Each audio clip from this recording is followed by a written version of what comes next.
বলা হয় যে প্রাচীন যুগে ধূসর পাহাড়ের কোলে এক সাদাসিধে বস্তি ছিল। সেখানে মুস্তফা নামে এক গরিব কৃষক বাস করত। তার ঘরটি ছিল একটি ছোট্ট কুঁড়ে ঘর, খুবই সাধারণ এবং আসবাবপত্রহীন। মুস্তফার কাছে গ্রামের সবচেয়ে ছোট জমিটি ছিল, একটি পাথুরে টুকরো, যেখানে খুব কষ্টে এতটুকু ফসল ফলত যে কেবল তার পেট ভরতে পারে, যদিও সে দিনরাত ঘাম ঝরাত। মুস্তফা একদম একা ছিল। তার স্ত্রী মারা গেছেন অনেক বছর হয়ে গেছে এবং তার কোনো সন্তান ছিল না। তার একাকিত্বের একমাত্র সঙ্গী ছিল সেই পাখিরা, যাদের সাথে সে তার শুকনো রুটির টুকরো ভাগ করে খেত। কিন্তু তার মন ছিল সন্তুষ্ট, কোনো নালিশ বা অভিযোগ থেকে মুক্ত। সেই বস্তির ওপরে সবচেয়ে উঁচু পাহাড়ের চূড়ায় একটি দুর্গ ছিল, কিলা আকি কেসিয়া। এটি একটি অভিশপ্ত জায়গা ছিল, কেউ তার কাছে যাওয়ার সাহস করত না। বলা হতো সেই দুর্গে এক রহস্যময় ও শক্তিশালী জাদুকর বাস করে, বারকাস। সেই ব্যক্তি শত শত বছর ধরে বেঁচেছিল এবং তার নিষ্ঠুরতা ও লোভের জন্য কুখ্যাত ছিল। রূপকথায় বলা হতো যে পৃথিবীর সমস্ত ধনসম্পদ তারই ভাণ্ডারে জমা আছে এবং যে কোনো মানুষ বা পাখি তার দুর্গের কাছে পৌঁছালে সে তাকে পাথরের মূর্তিতে পরিণত করত। গ্রামবাসীরা তো সেই পাহাড়ের দিকে তাকানোকেও অশুভ মনে করত। তাদের কাছে ওই পাহাড় ছিল শয়তানি আর অন্ধকারের উৎস। একদিন বসন্তের সকালে, যখন সারা রাতের ঝড় মুস্তফার কোণে ঘরকে শিকড় সমেত উপড়ে ফেলার জন্য প্রস্তুত ছিল, মুস্তফা সকালে তার ক্ষেতের দিকে গেল এটা দেখতে যে কি বাকি আছে। কিন্তু তার সামনে ছিল ধ্বংসের দৃশ্য। যে সামান্য ফসল সে ফলিয়েছিল তা হাওয়ায় উড়ে গিয়েছিল। মুস্তফা ভগ্ন হৃদয়ে সেই ধ্বংসযজ্ঞ দেখছিল। হঠাৎ সে হালকা গোঙানির শব্দ শুনতে পেল, যেন কোনো আহত প্রাণী লোকানোর চেষ্টা করছে। সেই আওয়াজ আসছিল পাথরের মধ্য থেকে। ক্ষেতের কিনারায় সে ধীরে ধীরে কাছে গেল এবং যে দৃশ্য সে দেখল তা তাকে অবাক করে দিল। পাথরের মধ্যে একটি ছোট্ট ঈগলের বাচ্চা পড়েছিল। তার শরীর কাদায় মাখামাখি, ডানা ভাঙা এবং সে ঠান্ডা ও যন্ত্রণায় কাঁপছিল। মনে হচ্ছিল ঝড় তাকে তার উঁচু বাসা থেকে ফেলে দিয়েছে। মুস্তফা তাকে ভালো করে দেখল। সে জানত যে ঈগলরা পাহাড়ের পাখি হয়, বারকাসের পাখি। এক মুহূর্তের জন্য তার ভয় হলো যে এই আহত পাখিটিকে তোলা তার জন্য বিপদ না হয়ে দাঁড়ায়। কিন্তু তার দয়ালু মন তাকে তা করতে দিল না। সে নিজেকে বলল, আল্লাহ যদি তাকে আমার ক্ষেতের কিনারে পাঠিয়ে থাকেন, তাহলে আমি তাকে ফিরিয়ে দেওয়ার কে? এভাবে মুস্তফা সেই ছোট্ট ঈগলটিকে আলতো করে তুলে নিল, তাকে বুকে জড়িয়ে ধরে নিজের কুঁড়ে ঘরে নিয়ে এলো। সে তার ডানা থেকে কাদা পরিষ্কার করল এবং ভাঙা ডানায় পুরনো কাপড় আর দুটো কাঠের টুকরো দিয়ে একটা সাধারণ পট্টি বেঁধে দিল। মুস্তফার কাছে দেওয়ার মতো বেশি কিছু ছিল না, কিন্তু যাই ছিল সে তা ওই পাখিটির সাথে ভাগ করে নিত। সে যে সামান্য মাছ ধরত তার সেরা অংশটা এই ছোট্ট অতিথির জন্য রাখত এবং শেষ টাকা দিয়ে দুধ কিনে আনত। কখনো নিজে না খেয়ে ঘুমিয়ে পড়ত, কিন্তু তাকে অভুক্ত দেখতে পারত না। সে সেই ঈগলটির নাম রাখল মিঠু। সপ্তাহ মাসে পরিণত হলো এবং মিঠুর ক্ষত সারতে শুরু করল। সেই ছোট্ট পাখিটা, যাকে মুস্তফা কাদায় কম্পন করতে করতে পেয়েছিল, এখন এক দুর্দান্ত ঈগলে পরিণত হয়েছে। তার ডানা চকচকে, চোখ তীক্ষ্ণ এবং নখগুলো শক্তিশালী হয়ে উঠেছিল।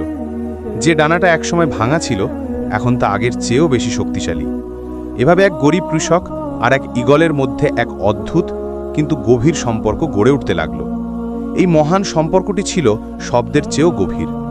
মিঠু কেবল একটি পাখি ছিল না, বরং সে সেই বন্ধুর এবং ছেলে হয়ে উঠল, যা মুস্তফার ভাগ্যে ছিল না। মিঠু খেতে মুস্তফার পেছনে পেছনে ঘুরত। যখন সে মুস্তফা থাকত না, তখন তার কুঁড়ে ঘর পাহারা দিত এবং সেই সব কাক ও চোর পাখিদের তাড়িয়ে দিত যারা তার সামান্য বোনা বীজ চুরি করার চেষ্টা করত। যখন মিঠু পুরোপুরি বড় হয়ে উঠল, তখন সত্যের মুহূর্ত এসে পৌঁছালো। একদিন সে এক উঁচু পাহাড়ের উপর দাঁড়ালো আর নিজের আসল ঠিকানা উঁচু পাহাড়ের দিকে তাকাতে লাগলো। তারপর সে মুস্তফার দিকে তাকালো, যে বিষণ্ণ মনে তার দিকে তাকাচ্ছিল। মুস্তফা বুঝতে পারল যে বিদায়ের সময় এসে গেছে। ঈগলরা আকাশের জন্য জন্মায়, মাটির কুঁড়ে ঘরের জন্য নয়। মুস্তফা চোখে জল নিয়ে বলল, যাও মিঠু, যাও যেখানে তোমার ঠিকানা। তুমি স্বাধীন, আর তুমি আমার সাথে যা করেছ তা মানুষও করেনি। আমি তোমাকে কখনো ভুলব না। মিঠু মুস্তফার দিকে গভীর দৃষ্টিতে তাকালো, তারপর একটা দীর্ঘ ও জোরালো চিৎকার দিল, যাতে উপত্যকা কেঁপে উঠল।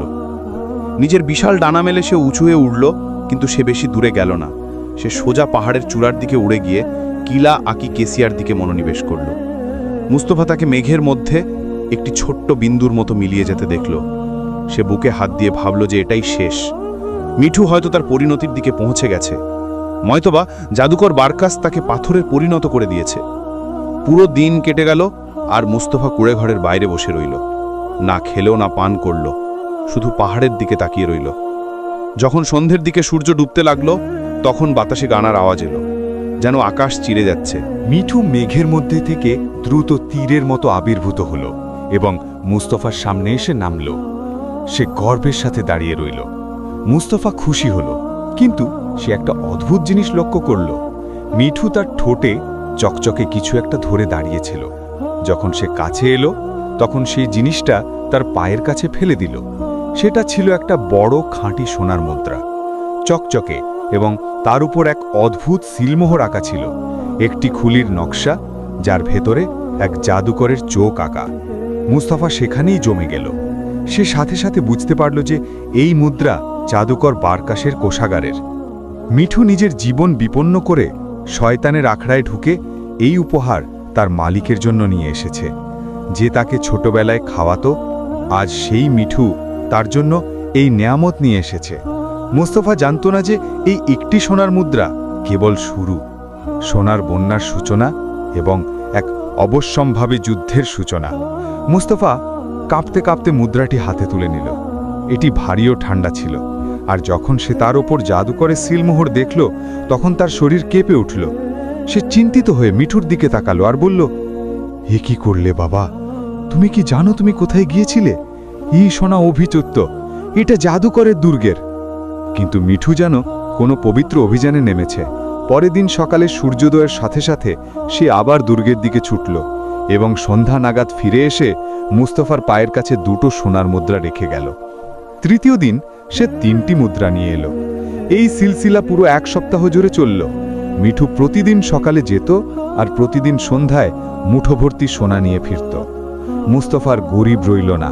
তার কাছে চকচকে সোনার মুদ্রার এক ছোট স্তূপ জমা হয়ে গিয়েছিল, এত যে তা দিয়ে গ্রামের সবচেয়ে বড় ক্ষেত কেনা এবং কুঁড়েঘরের জায়গায় প্রাসাদ তৈরি করা সম্ভব ছিল। কিন্তু মুস্তফা খুশির বদলে দিন দিন বাড়তে থাকা ভয়ের মধ্যে ডুবে যেতে লাগল। সে সোনাগুলো একটা পুরনো মাটির পাত্রে রেখে তার কুঁড়েঘরের মাটির নিচে পুঁতে রাখল এবং একটা মুদ্রাও খরচ করার সাহস করল না। সে জানত যে এই সম্পদ আশীর্বাদ নয়, বরং শয়তানের দেওয়া অগ্রিম ক্ষতিপূরণ। যতবারই সে সোনা স্পর্শ করত, তার শীতলতা আঙুলগুলোকে কাঁপিয়ে দিত, আর তা থেকে এক অদ্ভুত গন্ধ আসত, গন্ধকার রত্নপাথরের মতো। সবচেয়ে বড় কথা, সে মিঠুর জন্য ভয় পেত। কিভাবে সম্ভব যে কোনো ঈগল, যত বড়ই চালাক হোক না কেন, প্রতিদিন এক অমর জাদুকরের কোষাগার থেকে চুরি করবে আর ধরা পড়বে না? মুস্তফার ভয় অমূলক ছিল না। কিলা আকি কেসিয়াতে জাদুকর বারকাস তার জাদুর আয়নার সামনে বসেছিল। সে বোকা ছিল না। সে প্রথম দিনই সোনা গায়েব হওয়ার কথা টের পেয়েছিল, কিন্তু সে কোনো পদক্ষেপ নেয়নি, শুধু নজর রাখছিল। সে দেখল যে ঈগলটি বাতাসের এমন এক সুড়ঙ্গ দিয়ে তার কোষাগারে পৌঁছায় যেখানে মানুষ পৌঁছাতে পারে না। আর তারপর সে তাকে সেই গরিব কৃষকের খেতে নামতে দেখল। বারকাস এক শীতল হাসি হাসল। সে সোনা গায়েব হওয়ায় রেগে যায়নি, কারণ মিঠু যা এনেছিল তা তার কোষাগারের তুলনায় এক মুঠো ধুলোর সমান। কিন্তু সে ওই ঈগলটির মধ্যে নিজের পরিকল্পনার জন্য একটি নিখুঁত হাতিয়ার দেখতে পেল। বারকাস এমন একটা জিনিস চাইতো যা সোনা দিয়ে কেনা যায় না। সেই জিনিসটা গ্রামের এক সম্ভ্রান্ত পরিবারের কাছে শত শত বছর ধরে লুকোনো ছিল। হাজার আল হায়াত, জীবনের পাথর।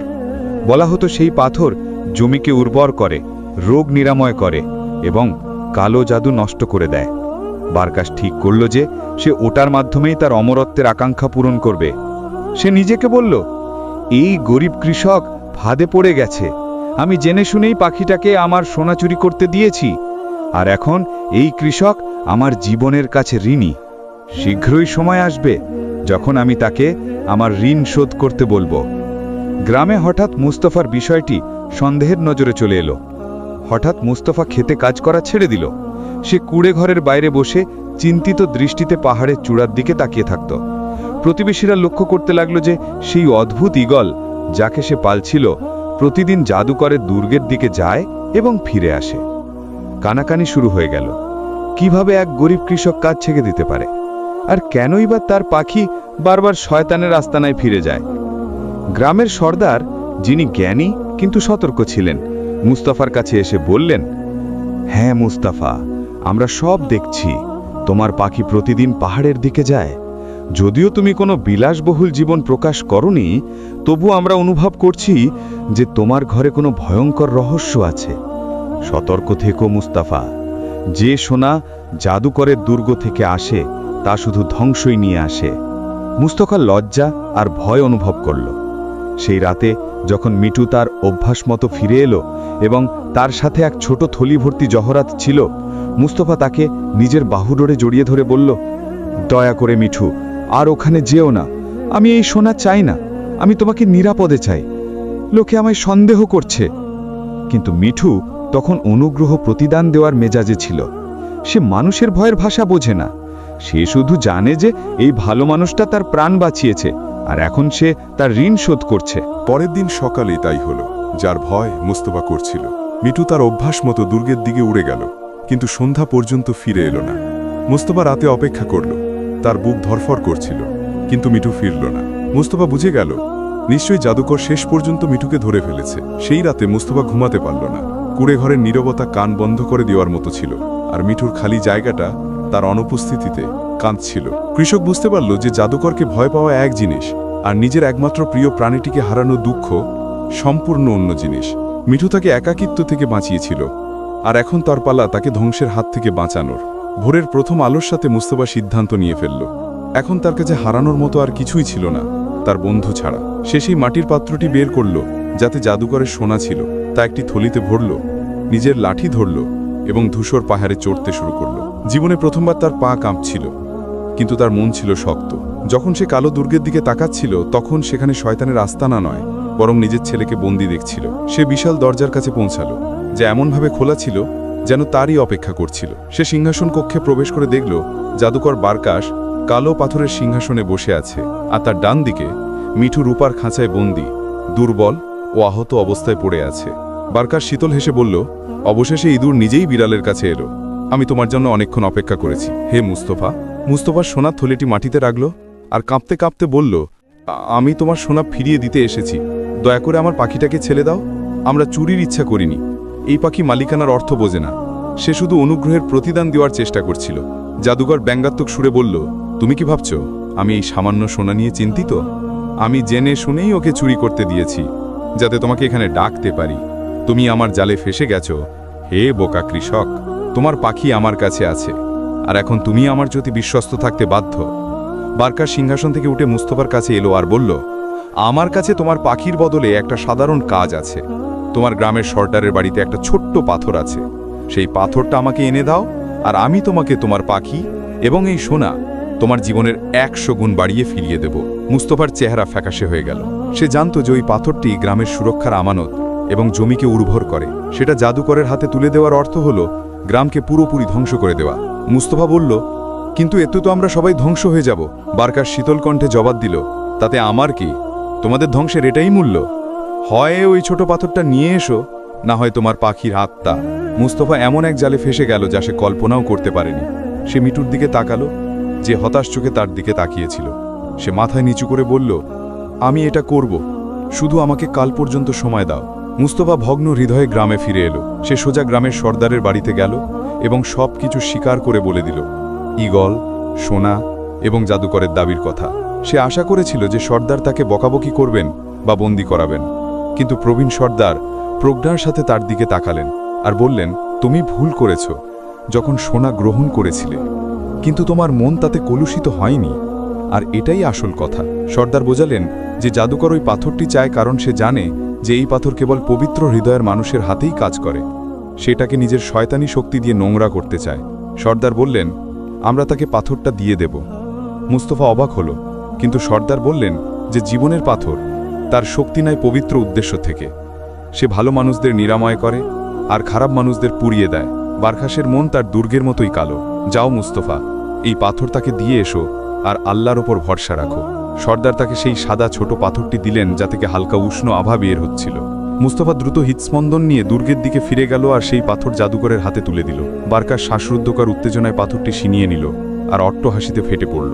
সে পাথরটিকে তার অপবিত্র হাতের মুঠোয় ধরে তার শক্তি শোষণ করে নেওয়ার চেষ্টা করল, কিন্তু যখন তার অপবিত্র হাত সেই পবিত্র পাথরটিকে স্পর্শ করল, তখন উল্টোটা ঘটল।